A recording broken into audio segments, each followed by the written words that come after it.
کہ یہ جو دو کام ہیں اللہ کے رسول علیہ الصلوۃ والسلام نے پوری امت کو تعلیم فرما دی کہ ان دو کاموں سے خاص طور پہ بچنا.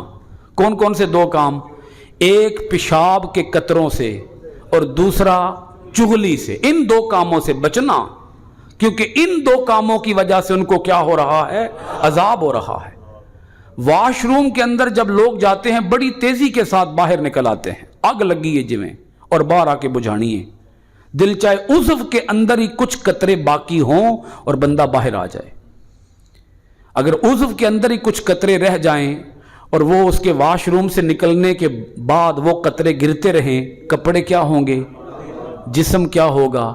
ناپاک. اور قبر میں کیا ہوگا؟ عذاب. تسی وضو کر کے نماز پڑھن لگے ہو تو دل چاہو تو قطرے ڈگدے پہ ہوں. اب میں آپ سب حضرات کو معاملہ سمجھانا چاہتا ہوں کھول کے. یہاں تک علماء کرام نے کہا کہ اتنی احتیاط کریں جیسے بکری کے تھن کو نچوڑا جاتا ہے دودھ نکالنے کے لیے. علماء نے کہا ایسے ہی اس عضو کو نچوڑو تاکہ اس کے اندر سے تمام قطرات زائل ہو جائیں.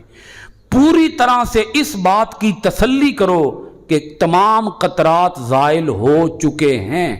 جب تک یہ تسلی نہ ہو باہر نہ نکلو. اسی طرح بڑے پیشاب کا مسئلہ ہے. اگر چھوٹا پیشاب ہے تو بڑے پیشاب کا معاملہ بھی یہی ہوگا کہ جب تک ہاتھوں سے اور اس مقام سے جب تک چکنائی ختم نہ ہو جائے اس وقت تک دھونے کا عمل ختم نہ کرو. اس وقت تک دھوتے رہو. اور اس میں زیادہ احتیاط، افضل عمل یہ ہے کہ پہلے ڈھیلے استعمال کیے جائیں، مٹی کے ڈھیلے استعمال کیے جائیں تاکہ یہ معلوم ہو جائے پوری طرح سے تسلی اور اطمینان ہو جائے کہ میں اچھی طرح سے فارغ ہو چکا ہوں. یہ معاملہ بڑا نازک ہے. ہم احتیاط نہیں کرتے اس معاملے میں. ہمیں چونکہ ہوتی ہے کیا؟ جلدی. تو جلد بازی کس کا کام ہے؟ بولیے. شیطان کا کام ہے. اس معاملے میں جلد بازی سے کام نہ لیں ورنہ قبر میں عذاب ہوگا. جسم ناپاک رہے گا، کپڑے ناپاک رہیں گے، نماز اللہ کے ہاں قبول ہی نہیں ہوگی. انسان وضو بھی کر لے تو اس وضو کا کیا فائدہ ہے؟ پھر کوئی وضو ہوگا وہ والا؟ بھائی جب وضو ہی نہیں ہوگا تو نماز کیسے ہوگی؟ آپ اپنی تسلی پوری طرح سے کریں. نبی کریم علیہ الصلوۃ والسلام نے یہ بھی ارشاد فرمایا کہ کچھ لوگ ایسے ہوتے ہیں جن کے ذہن کے اندر انسان یہ وسوسہ ڈالتا ہے کہ نہیں ابھی تمہارے کپڑے، ابھی پیشاب کے قطرات باقی ہیں، ابھی پیشاب کے قطرات گر رہے ہیں. شیطان کیا کرتا ہے؟ وسوسہ ڈالتا ہے. تو نبی کریم علیہ الصلوۃ والسلام نے فرمایا کہ جب تمہیں پوری طرح سے تسلی ہو جائے تو تسلی ہونے کے بعد فارغ ہو جاؤ. اب اگر شیطان وسوسے ڈالتا ہے ان وسوسوں کو چھوڑ دو، ان وسوسوں کو چھوڑ دو. بعض لوگ یہ بھی سمجھتے ہیں او جی میں تے پاک ہی نہیں ہوندا پھر میں نماز کیویں پڑھاں، لہذا وہ کہتے ہیں نماز بھی نہیں پڑھتا جی میں تے پھر پاک ہی نہیں ہوندا. چونکہ تو اللہ کے رسول نے فرمایا اگر شیطان وسوسے ڈالے تو ایسا کیا کرو اپنے کپڑوں کے اوپر جو اس مقام پر کپڑے آنے ہیں وہاں پانی کا چھینٹا مار دیا کرو. جی کیا کیا کرو؟ پانی. اگر وہ وسوسہ ڈالے بھی یہ دیکھو تمہارے کپڑے تر ہو گئے ہیں تو اس کا مطلب وہ پیشاب کے قطرے ہیں، تو چھینٹا ڈال دو تاکہ تم اپنے آپ کو بعد میں سمجھا سکو یہ تو چھینٹا میں نے خود ڈالا تھا. یہاں تک ارشاد فرمایا ہے. اب اس معاملے میں ایک اہم بات یہ بھی آپ کی خدمت میں رکھنا چاہوں گا کہ آقا علیہ الصلوۃ والسلام جب گزرے تو فرمایا یہ ٹہنی جب تک تر رہے گی یہ اللہ کی تسبیح کرتی رہے گی. تو اگر گلاب کی پتیاں قبروں پہ ڈالی جائیں تو گناہ نہیں ہے بلکہ ثواب ہے، کیونکہ گلاب کی پتیاں بھی کیا ہوتی ہیں؟ تر. وہ تر ہوں گی تو کیا کریں گی؟ بولیے اللہ کا ذکر کریں گی. ہمارے ہاں قبرستان کے اوپر لپائی کر دی جاتی ہے، بھو ڈال کے نا مٹی کے اندر تو کیا کر دی جاتی ہے؟ لپائی. اس لپائی کے بعد گھاس کے پیدا ہونے کے تمام تر امکانات ختم ہو جاتے ہیں. یہ جتنی اس قبرستان کے اندر قبریں ہیں ان کی یہی صورتحال ہے. ایسے ہی ہے جی، قبروں کے اوپر کیا ہے؟ لپائی. اس لیپ کی وجہ سے گھاس نہیں اگتا. ہم ان قبر والوں کو اس تسبیح سے جو گھاس تازہ یا تر گھاس جو تسبیح کرتا ہے اس تسبیح سے ہم قبر والوں کو کیا کر رہے ہیں؟ محروم کر رہے ہیں. یہ ظلم نہ کرو، خدا کا واسطہ ہے یہ ظلم نہ کرو قبر والوں پر.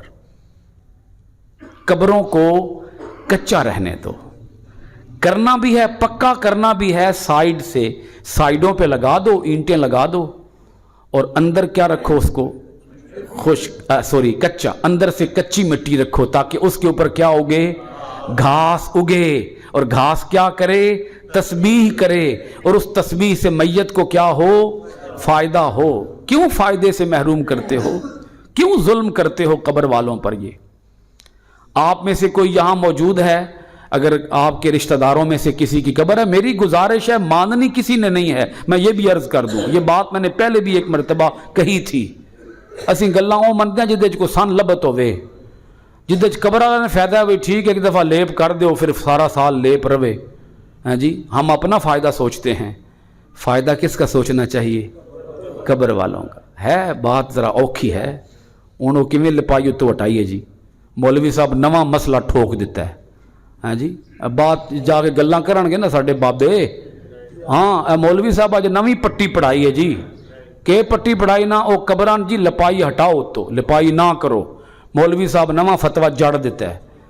میں نے کوئی نیا مسئلہ بیان نہیں کیا، میں حدیث پاک بیان کر رہا ہوں، حدیث پاک کی روح سے آپ کی خدمت میں عرض کر رہا ہوں کہ اللہ کے رسول نے ان دونوں قبروں کے اوپر کیا کیا، بولیے، ٹہنی رکھی، ٹہنی، یا تو پھر روز جا کے ٹہنیاں رکھیا کرو جو لیپ کرنے ہی تھے، کر لو، لیپ کرنا بھی منع نہیں ہے، اگر آپ لیپ ہی کرنا چاہتے ہیں تو پھر ہر روز جا کر کیا کریں، کھجور کی ٹہنی رکھایا کریں پھر روز، تاکہ وہ ٹہنی کیا کرتی رہے، اللہ کی تسبیح کرتی رہے۔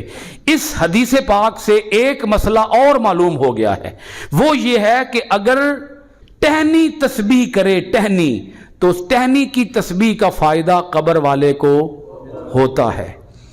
اگر کوئی بندہ مسلمان اللہ کی تسبیح کرے، کون جی بولیے، کوئی بندہ مسلمان ہو اور وہ کیا کرے، اللہ کی، اندازہ لگاؤ پھر کتنا ثواب ہوگا۔ اور اگر کوئی مسلمان قبر کے قریب بیٹھ کے، قبر کے سرہانے بیٹھ کے، قبر کے دائیں بائیں بیٹھ کے اگر وہ قرآن پڑھے تو پھر قبر کے اندر کتنی بہار آئے گی۔ او بھائی ٹہنی تسبیح کرے تو اللہ قبر سے عذاب اٹھا لیتا ہے، اس کی خبر رسول پاک علیہ الصلوۃ والسلام نے عطا فرمائی ہے۔ اور اگر بندہ مسلمان ہو، حضور کا امتی ہو، حضور کا غلام ہو، اور اللہ کا نام لینے والا ہو، بندہ مسلمان، وہ قبر کے قریب بیٹھ کے اگر سورہ یاسین پڑھے تو پھر کتنی بہار آئے گی۔ ایک بات یہ بھی عرض کرنا چاہوں گا کہ جب آپ قبرستان کے پاس سے گزریں تو ایسے ہی گزر نہ جایا کریں، تھوڑی توجہ کیا کریں، دیکھا کریں، قبر کو کیا کیا کریں، کچھ بھی نہ ہو سکتا ہو کم سے کم بس دیکھ لیا کریں، کیونکہ اللہ کے رسول علیہ الصلوۃ والسلام نے فرمایا ہے، نہیتکم عن زیارت القبور فزوروها فانها تذکر الاخرہ،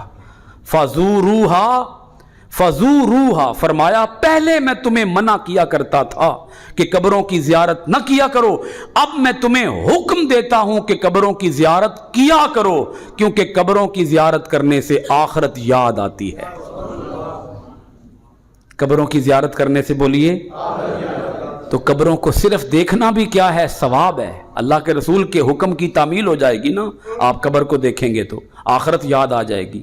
اور اگر اس سے بھی زیادہ ثواب لینا چاہیں تو 1 مرتبہ فاتحہ شریف، 3 مرتبہ سورہ اخلاص شریف پڑھ کے ان کو ایصال کر دیں۔ اور ایک معاملہ یہاں یہ بڑا سمجھنے والا ہے، جب ہم کسی کو ثواب پہنچائیں تو ثواب پہنچانے میں کنجوسی سے کام نہ لیں، یہ نہ کہیں میرے ابا جی نے ثواب پہنچے یا میری امی جی نے ثواب پہنچے، آپ نے یہ کہہ کر ثواب کو محدود کر دیا ہے، تھوڑا کر دیا ہے۔ جب آپ سارے قبرستان والوں کو ثواب پہنچائیں گے نا تو اللہ اس ثواب کے ٹوٹے نہیں کرے گا، کو نہیں سمجھ آئی؟ اللہ اس ثواب کے ٹکڑے حصے نہیں کرے گا کہ مثلاً 100 روپے دا ثواب ہے تو اللہ 1-1 روپیہ سارے ونڈے گا یا 54 سارے دے گا، نہیں، اللہ ثواب کے ٹکڑے نہیں کرتا۔ آپ نے جتنا ثواب پہنچایا ہے پورے کا پورا ثواب ہر ایک کو ملے گا، اور جب ہر ایک کو ملے گا جتنوں کو پہنچے گا اتنوں کا لوٹ کے ثواب پھر آپ کے پاس آئے گا۔ تو کنجوسی کرنی چاہیے؟ بولیے نا، کنجوسی نہ کریں، دل کھلا کریں اپنا. اور میں آپ کو لفظ بتا دوں کیا بولا کریں، کیا نیت کیا کریں. آپ نیت کیا کریں کائنات کے پہلے مسلمان سے لے کر قیامت تک آنے والے آخری مسلمان کو میں ثواب پہنچاتا ہوں. کلیہ ٹھیک ہے؟ جتنے آ چکے اور جتنے آئیں گے.